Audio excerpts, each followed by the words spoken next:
আসসালামু আলাইকুম ওয়া রাহমাতুল্লাহি ওয়া বারাকাতুহু। আলহামদুলিল্লাহি ওয়া কাফা ওয়া সালামুন আলা ইবাদিহিল্লাযিনা ইসতাফা, আম্মা বা'দ। আমার নাম মোহাম্মদ উবাইদুল্লাহ, বাড়ি মিঠামন থানায়, কিশোরগঞ্জ জেলা। আমি গত বছর সরেবেকায় জামাতে অধ্যয়ন করার পর উস্তাদদের সাথে এই বিষয়ে পরামর্শ করলাম যে পরবর্তী যে জামাতগুলো রয়েছে প্রত্যেকটা জামাতেই হাদিসের বিভিন্ন কিতাব রয়েছে। সামনে পরবর্তী জামাতে যেরকম মেশকাত শরীফ এবং দারুল হাদিসে বুখারী, মুসলিম, আবু দাউদ প্রত্যেকটা কিতাবের শুরুহাতগুলা আরবিতেই লেখা। তো আমি উস্তাদদের সাথে এই বিষয়ে পরামর্শ করলাম যে আমাকে আরবি ভাষার উপরে আরও দক্ষ হওয়া প্রয়োজন। পরবর্তীতে উস্তাদগণ আমাকে এই পরামর্শ দিল যে তুমি 1 বছর আদব বিভাগে অধ্যয়ন করো।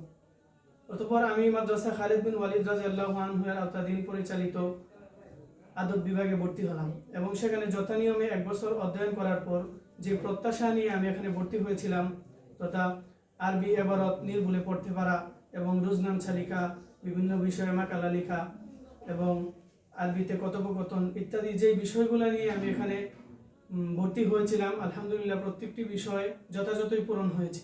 পাশাপাশি এখানে যে বিষয়গুলো আমি পেয়েছি যেরকম এখানে আমি পাশাপাশি এই বিষয়গুলোও পেয়েছি যে আরবি বাংলা উভয় হাতের লেখা প্রশিক্ষণ কোর্সের মাধ্যমে আমাদেরকে করানো হয়েছে এবং এর পাশাপাশি বাংলা প্রমিত উচ্চারণের যে বিষয়টা রয়েছে সেই বিষয়ে আমাদেরকে প্রশিক্ষণ দেওয়া হয়েছে এবং কম্পিউটারের যে মাইক্রোসফট ওয়ার্ড সহ যে বিষয়গুলো রয়েছে, অফিসিয়াল যত বিষয় রয়েছে প্রত্যেকটা বিষয়ে আমাদেরকে পরিপূর্ণভাবে শিক্ষা দেওয়া হয়েছে।